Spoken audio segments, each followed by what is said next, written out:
Hello मेरे twelfth class के बच्चों, कैसे हो आप सभी लोग। आज जो हम स्टार्ट करेंगे वो लास्ट वाली वीडियो का नेक्स्ट पार्ट स्टार्ट कर रहे हैं। तो इस वीडियो में हम देखेंगे कि जो प्री मेंडलियन थ्योरीज थी, मतलब जब मेंडल्स के से पहले आने वाली जो थ्योरीज थी वो कौन कौन सी थी। ठीक है, सभी के अलग अलग पॉइंट ऑफ व्यू थे, लेकिन सभी की सभी वो क्या कर दी गई, क्रॉस लगा दिया गया, क्योंकि उनमें अगर देखा जाए तो कोई सही सेटिस्फैक्ट्री कोई प्रूफ, जहाँ हम बोलें कि साइंटिफिक कोई लॉजिक नहीं था। ठीक है, वो तो सभी वो लोग भी मान रहे थे जो मतलब साइंस या साइंटिस्ट नहीं बने हुए थे। अब कईयों ने कहा, जैसे पाइथागोरस जो हमारे साइंटिस्ट थे, उन्होंने कहा कि मॉइस्ट वेपर थ्योरी, उन्होंने ये वाली थ्योरी लिखी जिसमें मतलब कुछ मतलब एक द्रव पदार्थ जो तरल पदार्थ होता है उसके बारे में बोला गया कि जो पेरेंट्स थे उनमें उनमें से कुछ मॉइस्ट की तरह कुछ मतलब जो फ्लूइड होता है वो मतलब बनता है, फिर आगे जाकर के उनका मिक्सअप होता है, फिर आगे जाकर के कोई बेबी ग्रो करता है। उसी तरीके से फ्लूइड थ्योरी भी वैसे ही है। प्री फॉर्मेशन थ्योरी हो गया। ठीक है, अगली थ्योरी है पार्टिकुलेट थ्योरी। माइन्यूट पार्टिकल के छोटे छोटे पार्टिकल्स होते हैं जो कि एक बेबी को ग्रो करवाते हैं। ठीक है, थ्योरी ऑफ पेंजेंसेस। ठीक है, जिसमें मतलब डार्विन ने गैम्यूल भी कहा। ठीक है, मतलब जो गैमीट्स थे उनको गैम्यूल कहा। ठीक है, पहली बार गैम्यूल कहा।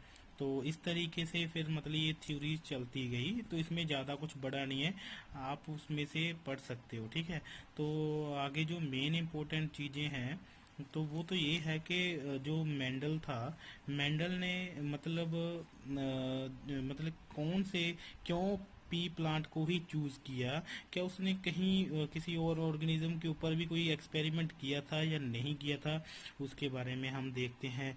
तो देखा कि जॉर्ज मेंडल जो हैं उनको फादर ऑफ जेनेटिक्स कहा जाता है।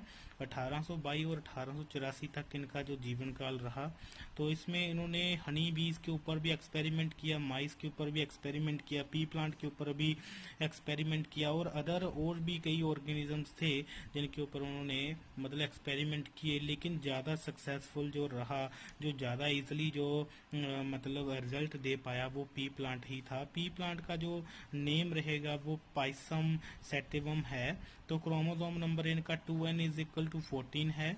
तो एक सेट में 7 क्रोमोसोम नंबर होते हैं, तो डबल में 14 हो चुके हैं। तो पी प्लांट को ही क्यों सिलेक्ट किया, उसके लिए मतलब कुछ पॉइंट्स मैंने लिखे हैं जो मेंडल ने देखे थे।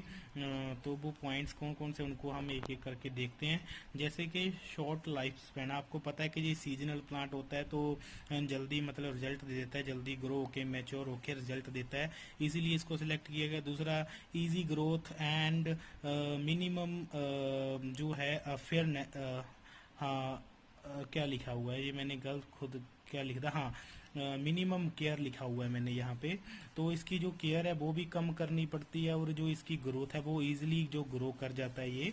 अवेलेबिलिटी ऑफ प्योर वेराइटी, अब प्योर वेराइटी की अवेलेबिलिटी थी। अब प्योर वेराइटी का क्या मतलब, मान लो कि अभी मैंने दो पी प्लांट का क्रॉस करवाया। ठीक है, अब पी प्लांट का क्रॉस क्या करवाया, मैंने देखा कि मैंने एक टॉल प्लांट ले लिया, एक ड्वार्फ प्लांट ले लिया। जब मैं बोलूं कि मैंने टॉल प्लांट ले लिए, दोनों क्रॉस करवाया, तो नेक्स्ट जनरेशन भी टॉल, फिर नेक्स्ट जनरेशन भी टॉल, फिर नेक्स्ट जनरेशन भी toll.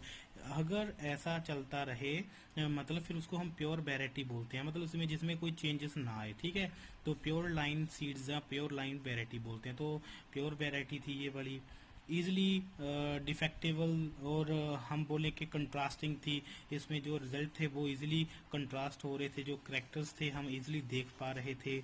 Possibility of control breeding, हम इसमें जो ब्रीडिंग थी अपनी मनचाही ब्रीडिंग करवा सकते थे, जो ब्रीडिंग थी हम कंट्रोल कर सकते थे। मान लो कि मैंने किसी एक को फीमेल बना दिया, दूसरे को मेल बना दिया, वैसे ये दोनों बाइसेक्सुअल होते हैं। ठीक है, तो मैं अपने अकॉर्डिंग ब्रीड करवा सकता था। और सेल्फ पोलिनेट भी थे ये। सेल्फ पोलिनेट का मतलब एक प्लांट के ऊपर दोनों जो होते हैं सेक्सेस होते हैं, मतलब फीमेल और मेल दोनों होते हैं। तो जो पोलन ग्रेन्स होते हैं वो उसी फ्लावर से जाकर के उसी सेम प्लांट के फ्लावर में से उठ के सेम प्लांट के दूसरे फ्लावर के ऊपर जाके सेट हो जाते हैं। ठीक है, इसी तरीके सेल्फ पोलिनेशन हो जाती है, तो सेल्फ पोलिनेशन भी करवा सकते थे। F1 hybrid are fertile. और ये सबसे बड़ा इम्पोर्टेंट था कि जो F1 जड़ी हाइब्रिड जो हमारे पास निकल के आई वो फर्टाइल थी, टोटली फर्टाइल थी। तो ये मेन इम्पोर्टेंट था। फर्टाइल का मतलब होता है जो आगे ग्रो करवा सके, जो आगे मतलब और कई पॉपुलेशन को जन्म दे सके। अब कौन कौन से करेक्टर लिए उन्होंने रखा करेक्टर, अगर टॉल प्लांट लिया उसके साथ डवार्फ प्लांट ले लिया, अगर पर्पल कलर लिया तो साथ में वाइट कलर रख लिया, एक्सियल फ्लावर लिया, एक्सियल जो टॉप पे फ्लावर होते हैं, और एक टर्मिनल सॉरी एक्सियल मतलब जो प्लांट के जो बीचों बीच फ्लावर होते हैं, और टर्मिनल फ्लावर हो गया। तो ये इस तरह से मतलब उन्होंने करेक्टर चूज किए। येलो पॉड लिया और ग्रीन पॉड ले लिया। इन्फ्लेटेड और कंस्ट्रक्टेड ले लिए। इन्फ्लेटेड और कंस्ट्रक्टेड का मतलब जैसे आपने जो फलियां देखी होंगी, तो फलियां जो होती हैं वो एक तो फूली हुई फली होती है, ठीक है, जिसमें से दाने निकलते हैं।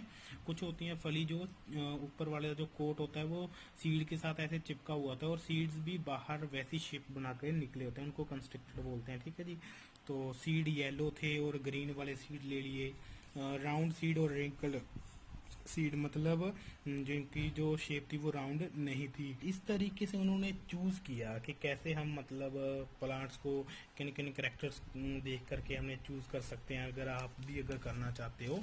तो ये कुछ मेंडल के कुछ चूज करने के कुछ आइडियाज थे। तो आप इस वीडियो में इतना ही देखो।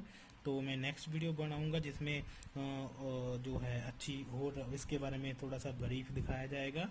ठीक है बेटा, तो अभी के लिए थैंक यू सो मच। आप इसको देख लो ध्यान से, छोटी वीडियो है, देखना इजी हो जाता है।